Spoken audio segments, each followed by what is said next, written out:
स्वाभाविक है, दिल्ली के लोगों को इंतज़ार है कि जितनी भी जल्दी हो सके तो उनको कम से कम आपदा से मुक्ति मिले। जो दिल्ली 10 वर्ष से आपदा ने घेरी हुई है उससे मुक्ति मिले, तो इसलिए दिल्ली वासियों को बहुत बहुत शुभकामनाएं, बहुत बहुत बधाई। लगभग 1.5 करोड़ मतदाता हैं, वो आपदा से मुक्ति के लिए अपने अधिकार का प्रयोग करेंगे।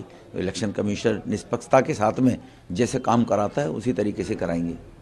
सर, डिस्ट्रिक्ट इलेक्शन ऑफिसर को कहा है कि जो आम आदमी पार्टी के नेता हैं और मुख्यमंत्री हैं वो लगातार उनसे मीटिंग करने की बात कर रहे हैं, लेकिन कोई एजेंडा नहीं बता रहे हैं, और उन्होंने गाइडेंस मांगा है कि वो क्या करें इस विषय में। पिछले 10 वर्ष में चीफ सेक्रेटरी का किस प्रकार से अपने कोठी के अंदर अभद्रता के साथ में व्यवहार करना, पिटवाना, मारपीट करवाना और डरा कर धमका कर रखना, ये इनकी प्रवृत्ति 10 साल में रही है।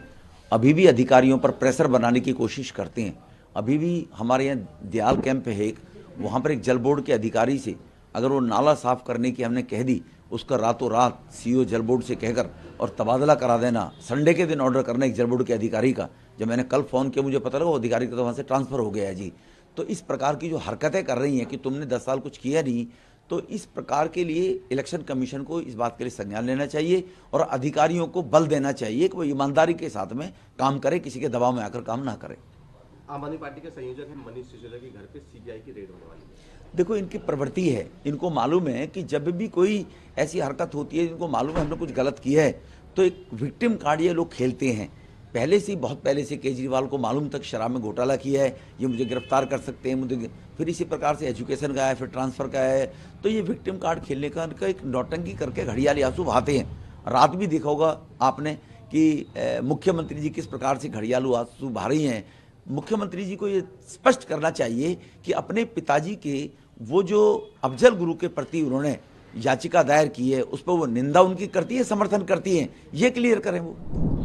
मैं सबसे पहले तो दिल्ली वासियों को बधाई देता हूं कि हमारे बीच में लोकतंत्र का पर्व आ रहा है, और मैं उन सभी अधिकारियों को, कर्मचारियों को, इलेक्शन कमीशन की बधाई देता हूं और मेरी शुभकामनाएं देता हूं कि आपने बहुत ज़्यादा मेहनत करके जो हमारे दिल्ली के मतदाताओं का वोट नहीं बना हुआ था उन सब का वोट बनाने के लिए आपने भरपूर कोशिश करी है। आपने एक एक घर जाकर वोटों को चेक किया है और ये सारी प्रक्रिया को आपने पूरा किया, उसके लिए आपको बहुत बहुत मैं जो है अपनी तरफ से बधाई देता हूं। और मैं सभी दिल्ली के मतदाताओं से ये अपील करता हूं कि ये लोकतंत्र के पर्व में बढ़ चढ़कर हिस्सा लें। आप अपने रिश्तेदारों को, दोस्तों को, मित्रों को प्रेरित करें। एक एक वोट हमारे लिए कीमती है। भाजपा की सरकार इस बार बनने जा रही है, हमारी तैयारी बूथ पर बहुत ज़्यादा मजबूत है। इसलिए मैं सभी दिल्ली वासियों से कहना चाहता हूं कि एक हमारी सरकार अच्छी बने, एक ऐसी सरकार बने जो डबल इंजन की सरकार हो, जो मोदी जी के विजन को लेकर दिल्ली में एक अच्छा काम करे, ऐसी सरकार बने। तो मैं आप सभी को बहुत बहुत शुभकामनाएं देता हूं लोकतंत्र के पर्व की। जी सर, न्यू दिल्ली के में बार बार आम आदमी पार्टी के लीडर्स आ रहे हैं और थ्रेट जैसा जो है उन्होंने एलिगेशन लगाया है संजय सिंह और राघव चड्ढा पे, इसको कैसे देखते हैं आप? देखिए, पिछले कुछ सालों में यहाँ की नई दिल्ली विधानसभा में लगभग 60,000 वोट काटे गए।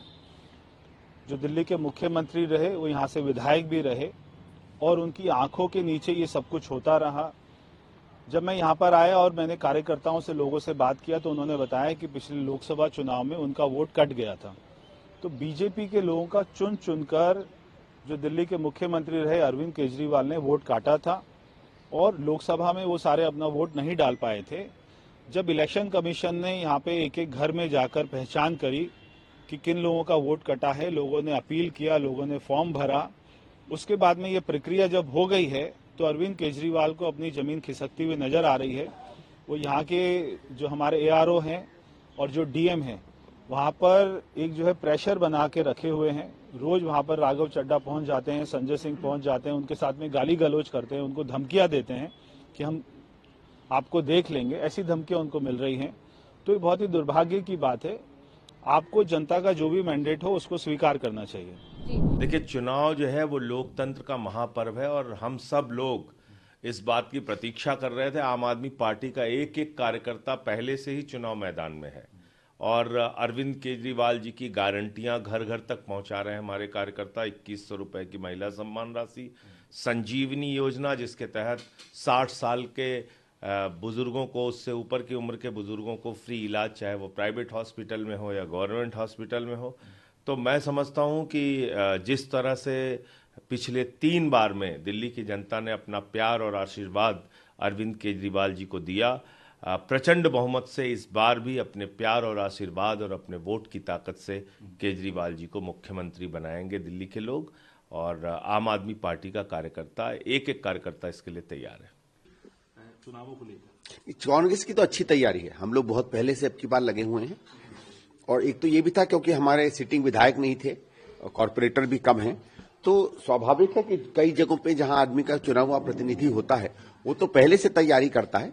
तो इसलिए हम लोगों ने पहले से, जहां क्योंकि हमारे पास उस तरह के चुने हुए प्रतिनिधि नहीं है, हम लोगों ने अपनी तैयारी बहुत पहले से शुरू कर दी है। कैंपेन निकल आया है, जो राज्य सरकार है उसने कहां कहां काम नहीं किया है उसकी बहुत एक नियोजित तरीके से हमने आलोचना की है। हम खुद क्या करना चाहते हैं दिल्ली में उसका हम धीरे धीरे उल्लेख कर रहे हैं। अच्छी तैयारी है कांग्रेस की। देखिए, दिल्ली के जो मुद्दे हैं वो तो रहेंगे ही, और वो तो हमारे यहाँ और ज्यादा सामने आएंगे क्योंकि हमारे यहाँ का जो कैंडिडेट है आम आदमी पार्टी का मुख्यमंत्री भी है। तो दिल्ली में उसने क्या किया क्या नहीं कर पाया वो तो सवाल हम पूछेंगे। नई दिल्ली में एक विधायक के तौर पर उसने क्या किया है 10 साल में, ये तो बहुत बड़ा सवाल बनता है, क्योंकि ये सवाल मैं नहीं पूछ रहा हूं। जहां मैं जाता हूं लोग एकदम निराशा प्रकट करते हैं कि ऐसा हमको विधायक मिला, न कभी आया, न उन्होंने कभी काम किया, न उनके स्थानीय मुद्दों में उनके साथ खड़ा रहा। उनके कोई 2-1 साथी लोग थे जो कभी कभी आया जाया करते थे। विधायक के रूप में ये मान लीजिए सामान्य में 90% जनता उनको बिल्कुल फेल मानती है।